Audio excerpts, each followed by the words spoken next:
भगवान राम ने अपने प्राण से प्रिय भाई लक्ष्मण को मृत्युदंड की सजा क्यों दी थी? तो दोस्तों, भगवान राम के 3 भाई थे, लेकिन तीनों भाई में सबसे प्रिय जो भाई थे उनके वो थे लक्ष्मण।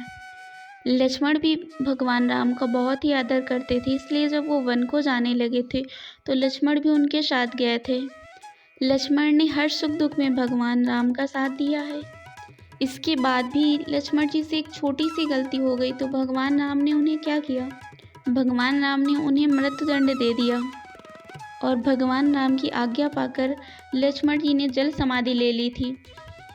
लेकिन सवाल ये उठता है कि न्यायप्रिय और वात्सल कहलाने वाले भगवान राम ने आखिरकार इतना बड़ा श्राप अपने भाई को क्यों दिया? ऐसी छोटी सी गलती पर उन्होंने मृत्युदंड क्यों दिया? ऐसी कौन सी गलती हो गई थी? तो चलिए दोस्तों, इसकी वास्तविक कहानी को जानते हैं कि आखिरकार ऐसा क्यों हुआ था। भगवान श्री राम ने क्यों लक्ष्मण को मृत्युदंड दिया था? तो दोस्तों, यमराज स्वयं ये जानते थे कि भगवान अपनी इच्छा के बिना न तो शरीर का त्याग करेंगे, न ही उनके सेवादार लक्ष्मण अपने शरीर का त्याग करेंगे। ऐसे में जानते हुए यमराज ने एक चाल चली।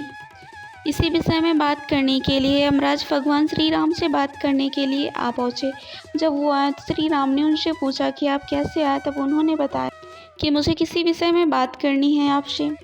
इतना सुन के श्री राम यमराज को अपने कक्ष में ले गए और ले जाने के बाद उन्होंने कहा कि चलिए। तो उन्होंने कहा, यमराज ने कहा कि मैं इतना बस चाहता हूँ कि जब तक मेरी और आपकी बातचीत हो तो आपके और मेरे बीच में कोई ना आए। तो उन्होंने कहा कि अगर ऐसा कुछ होता है और कोई बीच में आ जाता है तो आप उसे मृत्युदंड देंगे। इतना सुन करके भगवान श्री राम ने यमराज की बात मान ली और कहा, जैसा आप कहते हैं वैसा ही हो। तो यमराज और की बातें हुई तो राम जी ने अपने सबसे आज्ञाकारी भाई लक्ष्मण को ही पहरेदारी में बैठा दिया। इसके बाद यमराज और भगवान श्री राम की जब बातें हो रही थी उसी समय दुर्वासा ऋषि उसी समय आश्रम में अयोध्या पहुंच गए और तुरंत ही उन्होंने श्री राम से मिलने की इच्छा जताई।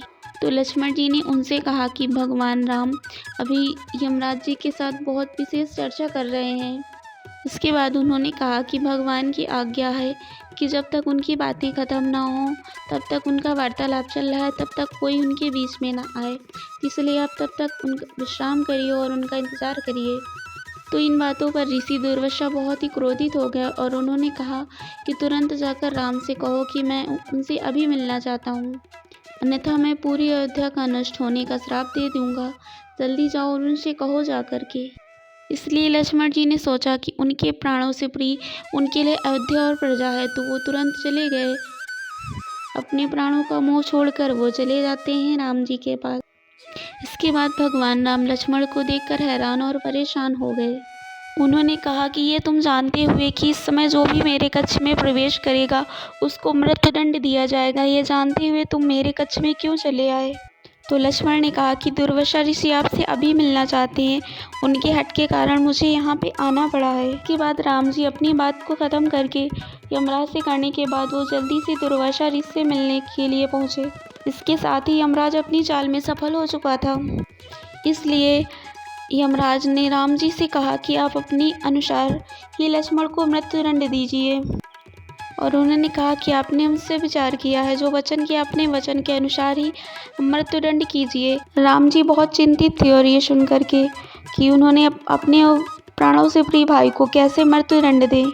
और इसके बाद उन्होंने इस विषय में गुरु वशिष्ठ से बातचीत की। तो गुरु वशिष्ठ ने उन्हें बताया कि अपनों का त्याग जो होता है वो मृत्युदंड के ही बराबर होता है, इससे लक्ष्मण को अपने से त्याग कर दीजिए आप और मृत्युदंड के ही बराबर होगा। तो जब राम जी ने लक्ष्मण को अपने से दूर जाने के लिए कहा तो लक्ष्मण ने कहा कि मैं आपसे दूर जाके तो यूं ही मर जाऊंगा और इसलिए मेरे लिए उचित यह है कि मैं आपके वचन की लाज रखूं। और इसके बाद लक्ष्मण जी भगवान राम को प्रणाम करके महल से चल बसे और इसके बाद उन्होंने सरयू नदी में जल समाधि ले ली। इस प्रकार राम और लक्ष्मण दोनों ने अपने अपने वचनों का और कर्तव्यों का पालन किया। इसीलिए कहते हैं, रघुकुल रीत सदा चली आई, प्राण जाए पर वचन न आई। तो दोस्तों, आज की वीडियो में बस इतना ही। अब इजाज़त